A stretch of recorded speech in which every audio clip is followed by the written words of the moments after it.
Welcome to the retake guide for the Chapter 10 Early Republic test. What this is intended to do is to try to provide some kind of fixed solution for the people that didn't do as well as they wanted to. We had a lot of people who did well, and we had some people who didn't. So we want to cover some of the ground from questions that we missed.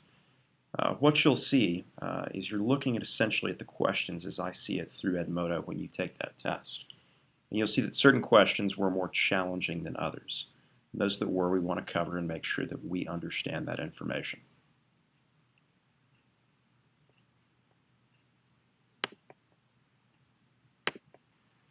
One of the first questions with which people struggled related to primary source versus secondary source. This is a common struggle to try to understand what the difference is between the two. And so you'll see on number 4, this was our primary source question as it related to the War of 1812. One of the key things with primary source is it is an original or first document or account. And so when we say document or account, a document can be a picture. It doesn't have to be something written down. It can be something written down from the time period, from the event, but it can also be a picture of the event or a video of the event. But it's literally a recording of, in some way, of the event that occurred, be it written, visual, whatever. So a primary source is something that as a social science, humanities, history sort of person, we tend to give a lot of respect to. Where we tend to not give a lot of respect is to secondary sources, because a secondary source is someone who heard or something that heard secondhand. It's not as authoritative. It doesn't prove what we're trying to prove. It's not as factual. And so the question that comes up in the course of the test about the War of 1812 is, what's that primary source document? Well, the War of 1812 lasted for 3 years, from 1812 to 1815. So in order to be a primary source during that 3-year period, it must be between 1812 and 1815. And we have only one option, and that is the battle map that comes from the actual war itself. Everything else is simply a secondary source. The next question with which people struggled was impressment. Impressment is something that comes up again and again, and this is the most famous image of impressment.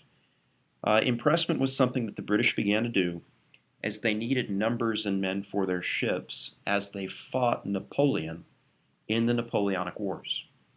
America gets drawn into this because its sailors and its ships are being taken. And when these men are taken and kidnapped, they call this impressment. So what we see is that there's the Embargo Act, there's different acts that we try to put into place to avoid war until we no longer can avoid it and we declare the War of 1812. All these are related to the frustration we have with our sailors being kidnapped in impressment. Now there's 2 other questions that also come up, and it relates to George Washington. These questions tend to come up. They're very visible in George Washington's farewell address. One of those questions relates to George Washington's opinion of political parties. Washington hates political parties. He and James Madison and other people disagree about it. James Madison says political parties are natural. Whatever you think of them, they're going to happen. Washington seems to be a little too sentimental about not wanting them around. And in his farewell address, Washington warns against political parties. And of course, they had political parties then, and 200 years later, we have political parties still. If you ask me, George Washington sounds a little bit whiny on this point. I'm not always a big fan of political parties myself, but let's face reality, political parties are a fact of life, and they probably will be 200 years from now even still. So this is just something that Washington has to get over. He and Madison disagree about it. And probably most people would disagree about it with Washington. They would be as frustrated as he is about the fact that they exist at times, but trying to encourage people to avoid them is not a very successful strategy. The other thing that Washington talks about is this permanent alliance with foreign nations. George Washington tells the young country, knowing that it's weak, that once again, the U.S. is a weak country compared to the political powers in Europe. It's best to avoid becoming permanently tied up with England or permanently tied up with France, because doing so will simply pull you into a series of European wars in which America, a young, weak America, will simply get hurt. So Washington says avoid entangling alliances with foreign nations. And for a long time, we are able to do that successfully. One of the next questions that comes up that a lot of people struggled with related to Hamilton's financial plan. And so what you get here is it's understood that Alexander Hamilton was trying to create a country that would be able to repay its debt um, after the Revolutionary War, that would be joined together, that would have a strong federal government. And most of us don't really see a lot of threat in that, especially today. Hamilton set up our country's financial system. We look back at it as being a relatively large success. But there's some other people like Thomas Jefferson and James Madison who see in Hamilton's plan some things which they're afraid of. Specifically, they fear that this plan creates a national bank and that that national bank, in part, will favor the wealthy. And so there is this large question about, is it favoring the rich? Is it not helping or hurting the common man? And by the way, you're going to hear this again when you get Andrew Jackson in the National Bank.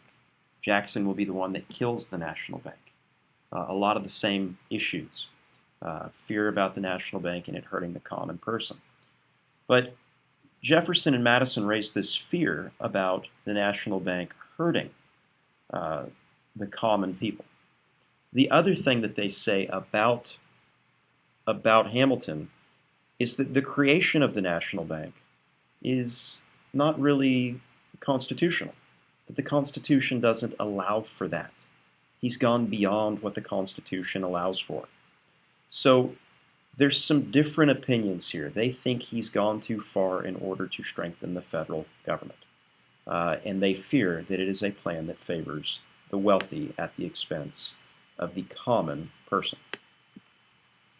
Another big point that has to be understood is the role of Judge John Marshall in the American Supreme Court.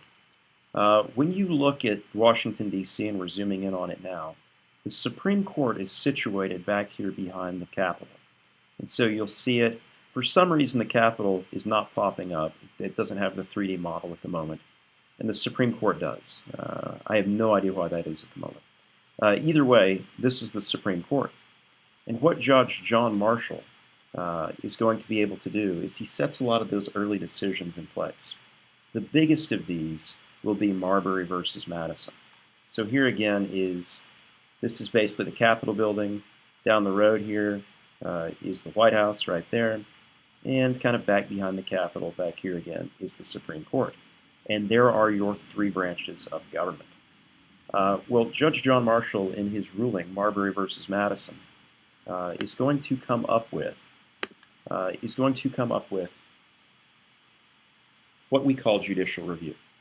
And essentially this states that the Supreme Court has the power to say that something is constitutional or unconstitutional.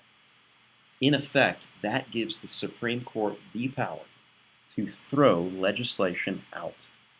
If the legislative branch works and creates something, they spend months and months creating a 700-page bill, the Supreme Court can throw it out in a day. It can say, no way. The president may be working on legislation as well. The Supreme Court can throw it out. In other words, Judge John Marshall in Marbury versus Madison puts the Supreme Court on the same level as the other two branches in terms of its power. It limits the other branches. So in addition to Marbury versus Madison as a large Supreme Court case, one of the other ones that comes up is something called Gibbons versus Ogden. And what Gibbons versus Ogden will do is, after Marbury versus Madison, Gibbons versus Ogden says that, in essence, the national government has the power to regulate or make rulings on interstate commerce. And the court case begins with New York and New Jersey feuding, fighting over steamboats, and they can't settle the argument. So the national government is called to step in, and they do, and it says that the national government can step in these situations. This had been an issue back to the Articles of Confederation, where we actually had states who were threatening to go to war with one another over issues of interstate commerce. And that sounds crazy to us, but really the business of the American people is business. And so when New York is threatening to go to war with Connecticut over one issue, and New York and New Jersey are later having these issues over steamboats, well, this is all interstate commerce.